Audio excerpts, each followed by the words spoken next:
Welcome to the Kindness Project, the podcast designed to share stories of kindness and share how kindness can make positive change in our world, one small act at a time. In today's episode of the Kindness Project, we talk about soup, winter sports, and we have part 2 of our interview with Lisa Cable from Radfield Home Care. Welcome to the Kindness Project, ladies and gents. I'm joined by a girl who is as cool as a cucumber and a man officially known as having a hot head. It's Russell Dames. How are we doing? I'm fine, thank you. How are you? I'm fine, thank you. How are you? I'm doing all right, hot head. How's your head today? No, my head's fine. Look at him playing his hot head down. Now, last week, Russ, all you were talking about was how hot your head was. So what all our listeners want to know, unofficial question, just for you in the podcast, how hot's your head? My head's fine. It's lukewarm. Lukewarm head. We're sure he's not the one that's cool as a cucumber. He might know he's as lukewarm as a what thing is lukewarm? How would you describe something lukewarm? Well, it's described by drink some water, isn't it? Is it? Liquid. Soup. Lukewarm as a mulligatawny soup. Is that mulligatawny the one you have at room temperature? I don't know. No, that's gazpacho or whatever. Oh, gazpacho. That's it. Gazpacho's your lukewarm soup. Not mulligatawny. Mulligatawny. How'd you say it, Russ? God knows. How'd you say it, Charlotte? I don't even know what you're talking about. Right, gazpacho is the soup you have at room temperature. We know that now. That's the soup that we're aiming for. But let's start with the question of the podcast quite early, because that is heat and cold related this week. And the reason it's this week is because I've been watching quite a lot of the Winter Olympics this week. It's been really good.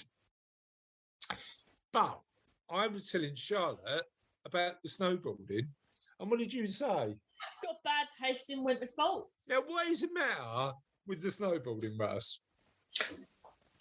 There's nothing wrong with snowboarding. Exactly. And what's better, like proper stunt snowboarding or figure skating?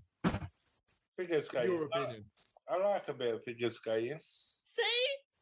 You called it flouncy, but I like the figure skating. I'm not saying both take quite a lot of skill, but I just like an extreme sport. So I like a bit of skateboarding. Sports is covered the Jamaican bobsleigh team. Exactly. Oh, no. They're the ultimate. You know what? No. One of my I love that film, but please. Right, Cool Runnings is just a brilliant film, isn't it? Let's be honest. But one of my aspirations is not to be in the Jamaican bobsleigh team, because clearly I'm not Jamaican. Unless I can, maybe I can find. Maybe I can find. No. But why are you saying no? No. Right, I'm going to do a DNA test and see if I've got any Jamaican heritage, and You do see that. What? See if they'd have me in. No, you could check. Because if I've got Jamaican heritage, you might have Jamaican heritage. But if I check, there's no guarantee you've got Jamaican heritage, because I might have got it from Mum. I don't have mum's Jamaican. She's as white as they come. Let's be honest. But yeah, if I've got any Jamaican heritage, does that mean that I can? How far back? If I wanted to be in the French Olympic team, how far back?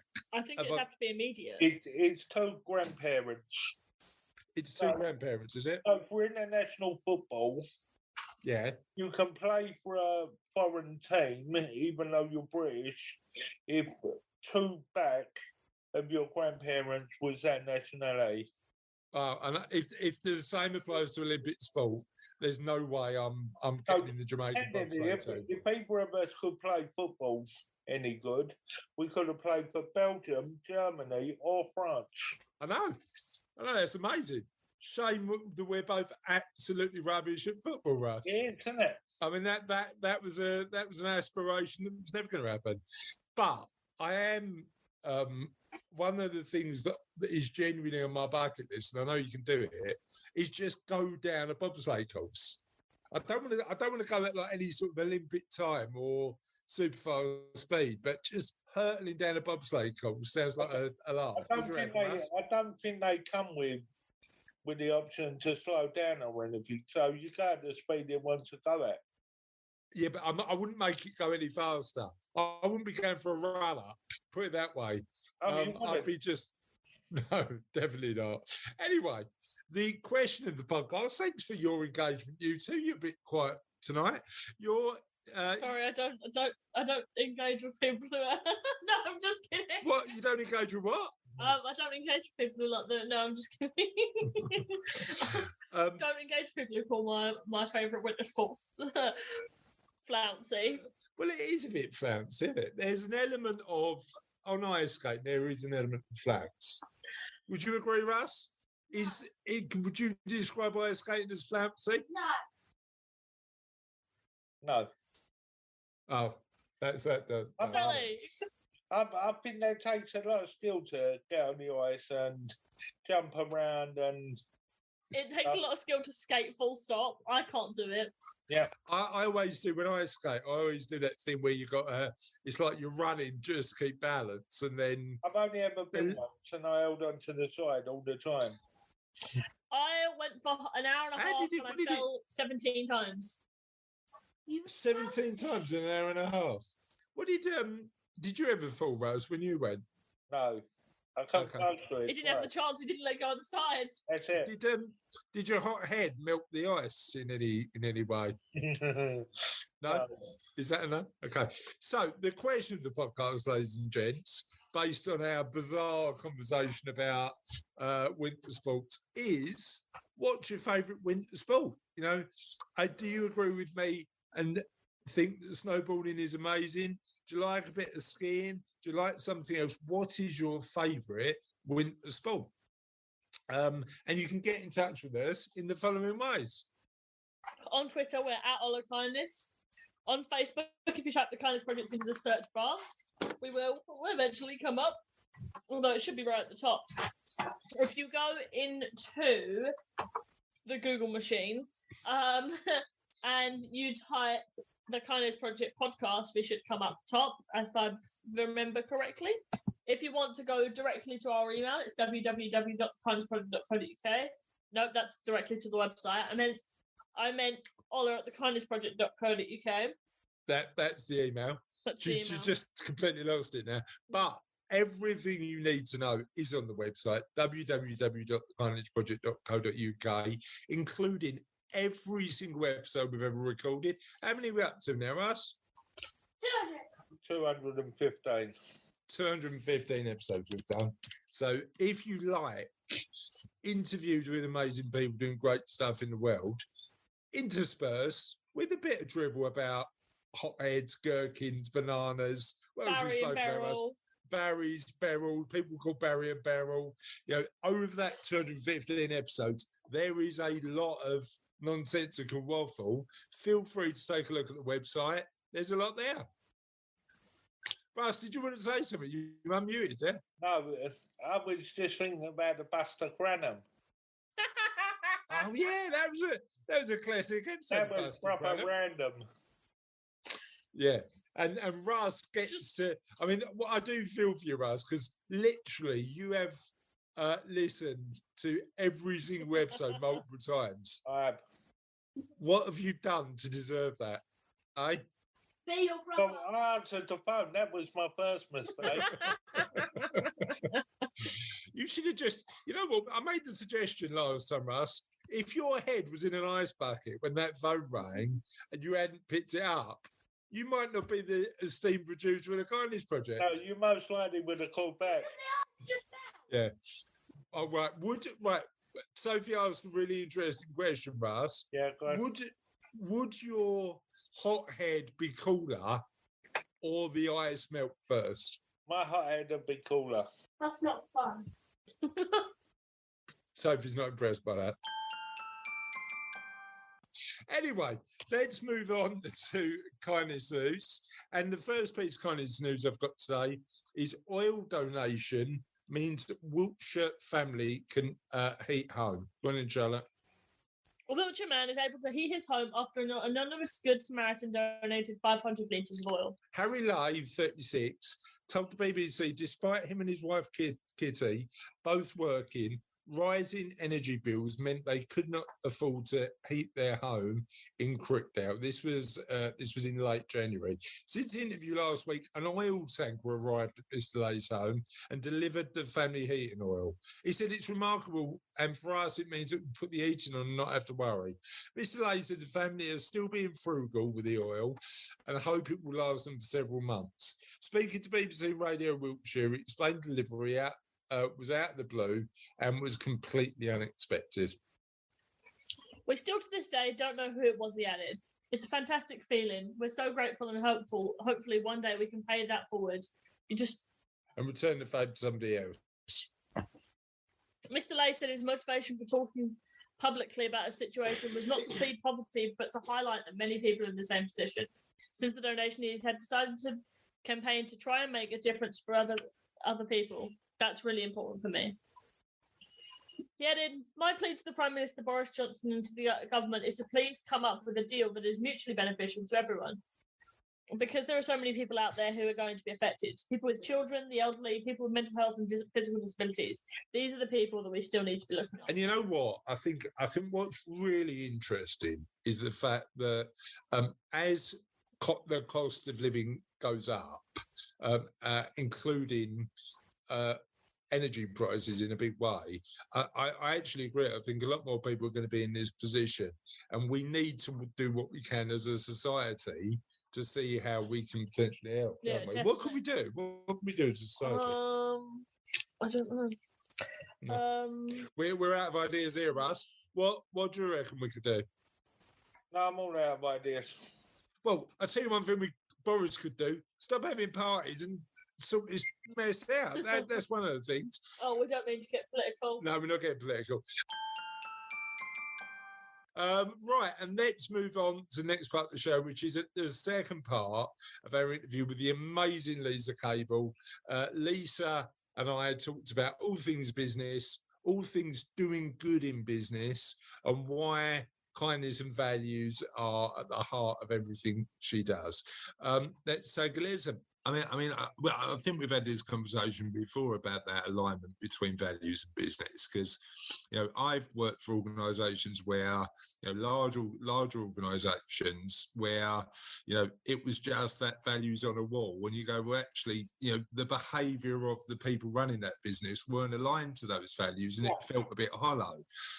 But certainly, what I've learned, particularly over the last few years, is actually, in a smaller organisation, we've got the opportunity to actually live and breathe those values throughout the day. Do you think it's easier to sort of run a values-based business with a smaller company, or do you think that the principles apply to businesses large and small?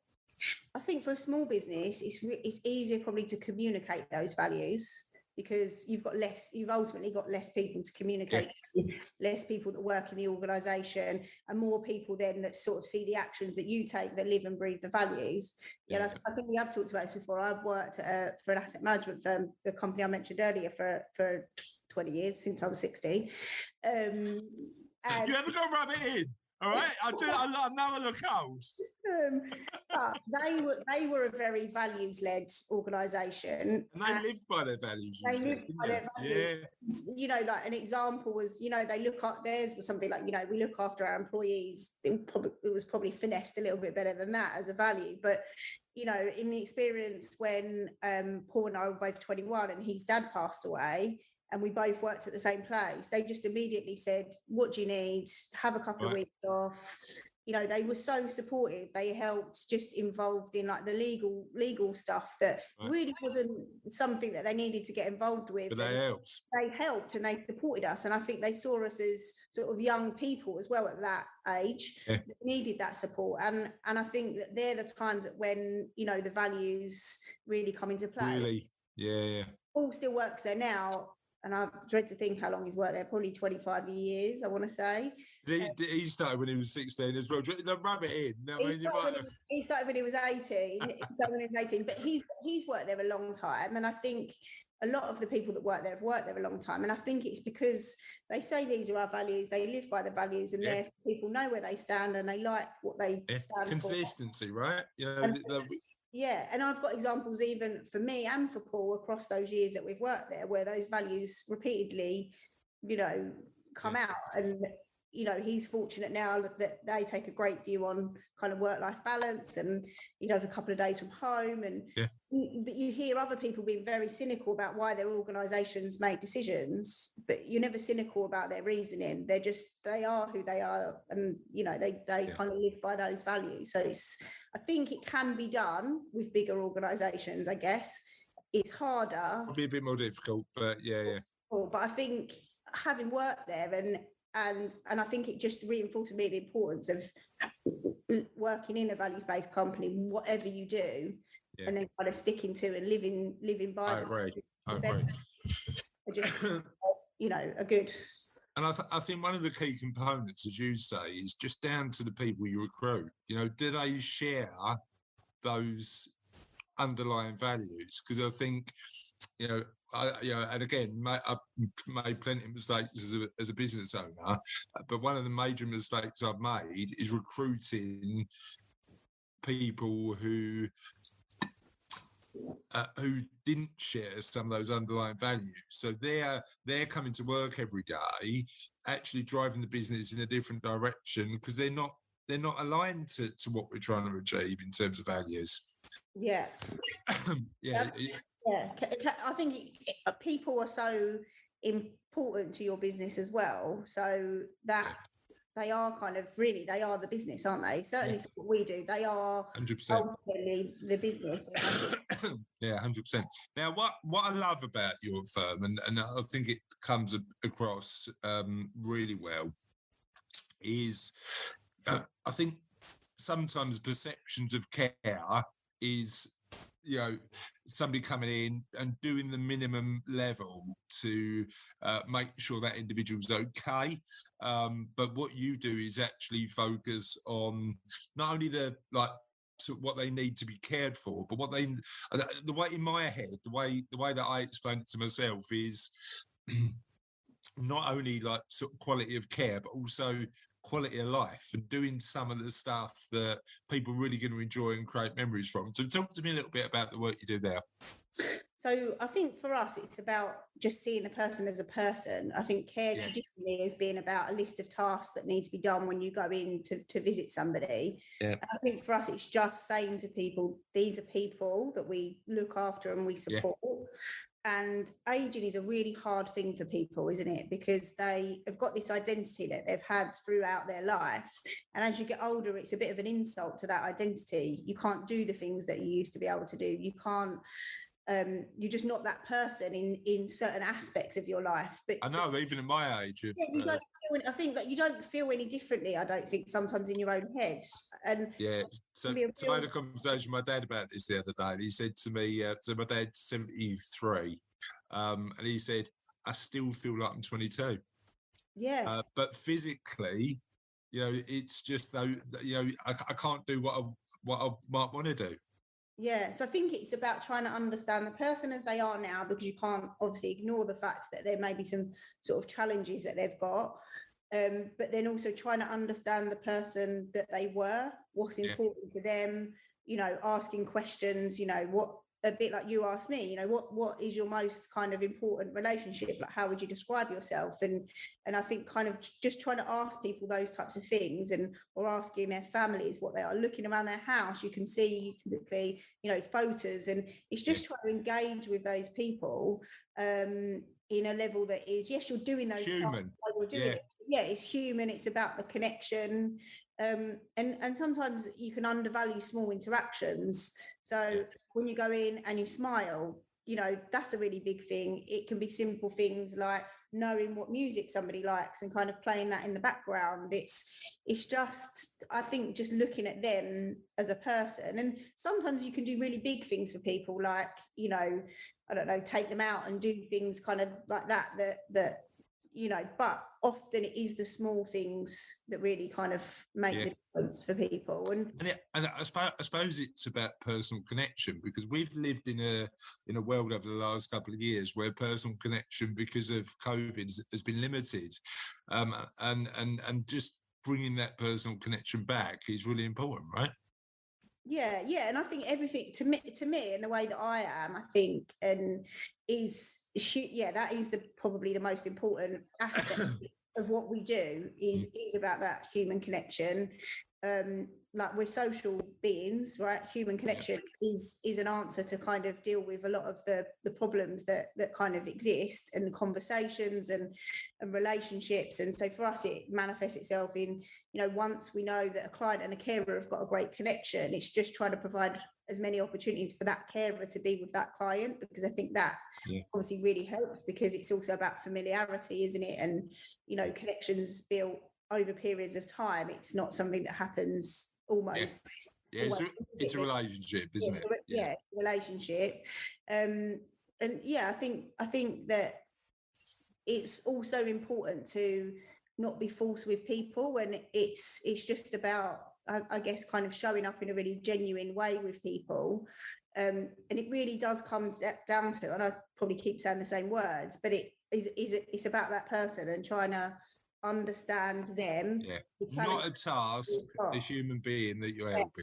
And it's about, you can sometimes see the things that they can't do. I can't do this, they can't do that, but there's so much they can do, things that they can do. Like, an example would be, which I think is quite powerful, it's a small thing but quite a powerful thing, is somebody can't physically do something anymore. If you ask them for advice, like, they want to have a bit of purpose. If you say to somebody, I'm making a cake, or I'm doing this, what advice would you have?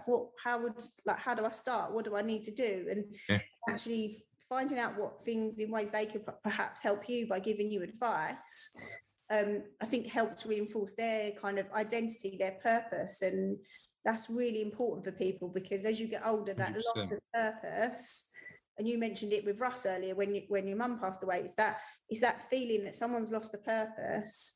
If you can't get that purpose back in some way, it can have a really detrimental effect on your physical health, your mental health, feeling lonely. So it's just looking at people and understanding, I guess, some of the psychology of people and things is important to us. So I mean, I love this subject. I mean, because I'm a purely amateur social psychologist, because it helps with my work, because we support people who are approaching that transition point of saying, well, I've left this career that I've spent X amount of hours a week doing, but also provided me with a financial resource, but also gave me a reason to get up in the morning and actually go and deliver. How do you navigate that change where you might not want to do that anymore, but also losing that purpose is difficult. There's a really good book that I've read recently about happiness, written by a guy called Paul Dolan, who's the head of behavioural psychology at the London School of Economics. And he talks about just getting the right combination in our lives to make us happy of both pleasure and purpose. And he talks about the fact that, if it was all pleasure, if we were completely hedonistic, and actually our lives wouldn't have any meaning. But if it was all purpose, it would all feel like too much work. So, it's all about maintaining that balance. Really good book. I'll put a link to it in the show notes. Definitely worth reading. So talk to me a little bit. I mean, one of the things that we've talked about, particularly in the last couple of years, and we've interviewed a few people on this particular subject, is loneliness, particularly during the pandemic. Yeah.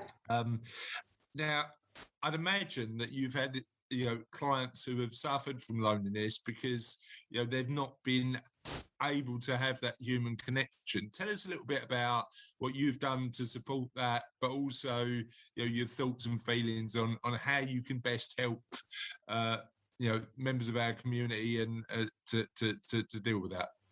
Yeah, so we Radfield actually did a study on kind of loneliness, and we looked at different people and how they experienced it, and the results were about 50% of adults over 60 said that they felt lonely during the pandemic, which is quite heartbreaking in a way. But that's the kind of level of it.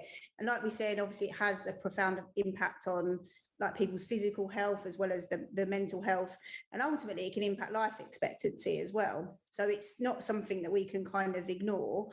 I think for us, it's also understanding that there's a different level, there's different types of loneliness, which I think is really important. So people and older people obviously at more risk of experiencing different types of loneliness. So you can feel lonely because you've lost like an intimate connection with somebody, which might be a husband or wife or a best friend, somebody that you kind of, I guess, can feel that you bear your heart and soul to in a certain way. Yeah. Obviously, older people at risk of that more type of loneliness. Then you've got the kind of the relationship sort of loneliness or relational loneliness, where you feel like you've lost kind of friendships and connections with kind of people in a wider circle. And then that collective loneliness, you don't feel like part of a community, you don't go to the groups that you used to go to, you don't go to church, whatever that is. And I think it's really important for me, it's a bit of a passion of mine to try and understand a bit more about it, because I think somebody's suffering loneliness because they've just lost their partner. Taking them out to a community group might not be the right thing, because actually you're putting them into a setting. It's not really addressing the loneliness that they're kind of experiencing. That level of deep companionship is different loneliness. Exactly. And what you therefore do is support those people with different types of loneliness is really important. For some people, it might be joining a community group. If they've got that collective loneliness, is absolutely the right thing to do. And particularly if it's a group that maybe has got a purpose attached to it, that would kind of be a really good thing for them to do. So I think it's just trying to understand the person. If somebody's lost their partner in life or a really close friend, it's maybe talking to them about that person. It's just a different type of, I guess, prescription, or a different type of activity, or a different type of way that you would handle it. And so I think actually it just keeps going back to, it's just understanding the people and on different levels. Be more human is the general. Yeah. Just be more human, and just try to understand people, and the things that they're going through. Often we have experienced at certain points in our life as well. Yeah. So I think it's kind of drawing on your compassion. And actually there was something, I went to a seminar last week, and the thing that they said, I think is a great thing. It's default to compassion. Yeah. However you deal with things, if you default to compassion, then you can't really go wrong, can you? Because in every kind of circumstance, you're dealing with people in a compassionate kind of manner. Yeah, care first, just like that. Yeah, just, that, having that I love. Default to compassion, I love. And I also love the tip around being in a situation where you ask for advice, because just imagine the amount of life experience. If you've lived to 80 or 90, the amount of life experience you've had, but at an age where often I think people feel useless, and just saying, teach me, help me understand from your perspective. And again, I think sometimes as younger people, I mean, clearly you and Russ are younger than me, but younger people, I'm trying to, I get in a lot of trouble for this. Can't shift it out of your mind. I know, he's not coming on. He's not coming on. But I get in a lot of trouble for this, because I always put the circle of younger people around me. I just find a way to like when I get to 45, I will be going, I'm under 50, I'm still young. But younger people, I think we forget about the life experiences of these people have had and what we can potentially learn from them. Do you know what I mean? There's so much there. Yeah, they are the kind of elders of the community, aren't they? Really. Yeah. I think if you kind of see it like that, we looked after a gentleman who was in the war, but his best story was if you asked him about his wife and how they met and what's your we did a video on it actually, but he said something, you'd ask him, what's your tip for life? And it would be like, well, tell your wife or your husband or whatever that you love them, and that, you know, and he was like, and that's what I did every day. That's a great tip. And, you know, it is a great tip. And he'd gone through obviously lots of many experiences in his life, and it's a great tip. And for him, and you can tell because, you know, we've got a relationship with his son and 2 daughters, and you can tell that's the impact that it's had on their lives as well, that you know, just it's so simple, but actually he loved telling that story, and it gave him a purpose because he was passing on that to what he saw as, you know, the younger generation, as we like to see ourselves, obviously. There'll be a point where I won't be able to validate that anymore, but I'll carry on forever until I can. But yeah, that's fine. Talk to me a little bit about how you think, because the other thing that we try and do a bit is just find projects that we can support. So one of the things we did at Savello was sponsor a financial education program at a school, go in and teach the actual young people a little bit about money, because I believe that certainly having those skills and attributes at an early age is really important. Did a bit of that, sponsored a local kids football team. You know, we sort of help and support the community in a bunch of different ways. What other ways do you think businesses can think about giving back? Yeah, I think it's funny because I spent some time thinking about this from our point of view, and I think it's also about looking after your staff. I know that's possibly more of an internal thing than a kind of external. It's not, because the impact they can have. Yeah. So, for example, we pay all of our staff over the real living wage.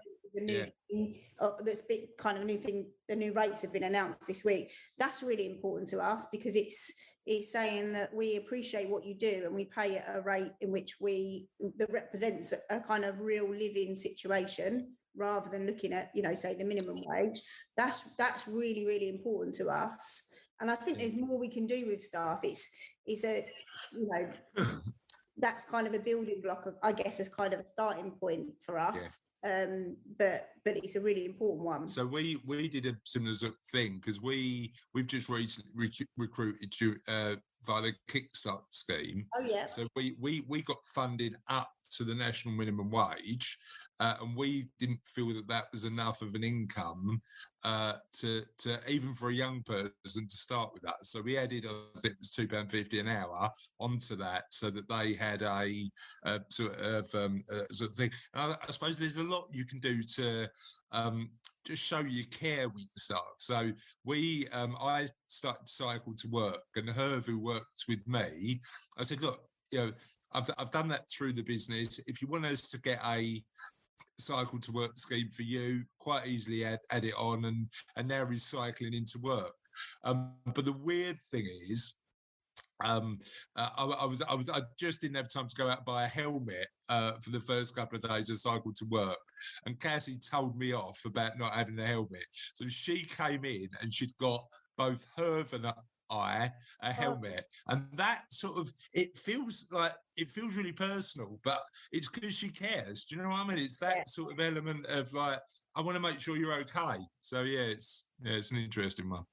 But yeah, looking after your people, I think, is fundamentally important. So we're coming to the end of the podcast now. Thank you so much for joining us and chatting about kindness and business. Tell us where people listening can find out a little bit more about you and a little bit more about the work you do. Probably the best place is Facebook, because we put a lot of kind of content and information about us and the things that we do within the community. So that's Radfield Home Care Havering on Facebook. And then just if anyone wants to kind of chat with us, then kind of call us at the office. Really is probably the kind of best place to start, really. And I'd encourage all of our listeners to say I love you to your significant other every day. I think that if you're going to do anything, start there. Start there, and your kids, I think, just telling them. 100%. Telling everybody, I think making sure people know what they mean to you is really important. I mean, I'll tell Russ I love him. Not every day, but I'll tell Russ I love him. And he's still not going to come on the podcast, even if I say that. Are you, Russ? Definitely not. No. Definitely not. All right, Lisa, thank you so much. Have a great day. Speak to you later. Bye. Bye. So that was the interview with Lisa. That was good, wasn't it? Yeah. Yeah, nice, isn't it? Oh yes, nice. You know what? I'm a bit obsessed with that video at the minute. Yeah. I mean, literally, it pops up on my Facebook timeline, and now I'm watching it about 3 times a day. I know. I can hear you watching it 3 times a day. You just go in at the age of how old do you reckon you were? I don't know. It was donkeys years ago. You were donkey's years ago. Old, and it was just you going, nice, isn't it? Have a nice day. How often do you watch it, Russ? As it's your birthday video? Once a year. Once a year. I'm a bit obsessed. I'm watching it about 3 times a day. What video do you watch most often? Or don't I want to know?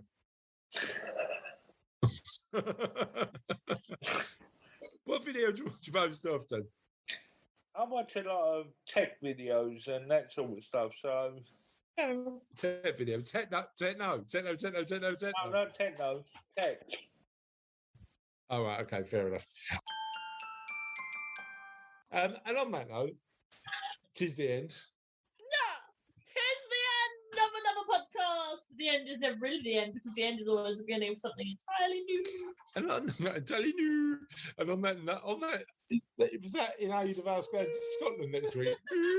Okay, entirely new. Right, and on that note, last week's version of the podcast was what is your favourite quote? And we had quite a lot of these. Dominic Thomas said, I have a dream. Steve Dan said, I have a cunning plan.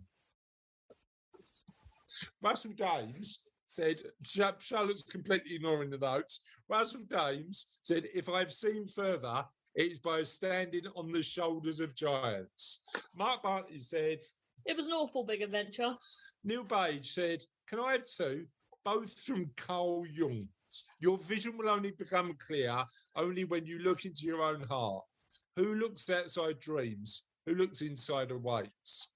And until you make the unconscious conscious, it will direct your life and you will call it fate. Love both of them. Chris Budd, I'll go for Blaise Pascal. I'm sorry I wrote you such a long letter. I didn't have time to write a short one. Sophie is wanting to get involved in the podcast. Why is that? I just want to say something. Go on then. I just beat my best time. Well done. Well done. Sophie's playing a game on the PlayStation. She's just being the best time. Anthony Rafferty said, my favourite is from Mark Twain. I've lived through some terrible things in my life, some of which actually happened. Tony Slimming said, be the change you want to see in the world. And that's from Candy. I don't know how to say that first name. Graham. That's such a weird way of saying Graham. It's so unique and fun. Is it weird, unique, or fun? All three. All three. Graham McMillan said, whether you think you can or think you can't, you're right, by Henry Ford. Will Robbins is weird, unique, and funny. Apparently, Howard Moon just said, can I have a crisp? I've never heard that before. Harry Webster quoted Eisenhower, plans are worthless, but planning is everything. One of my favourite phrases. And on that note, my friends, that is it for another Kindness Project. We will see you next week. Bye. Bye. Bye.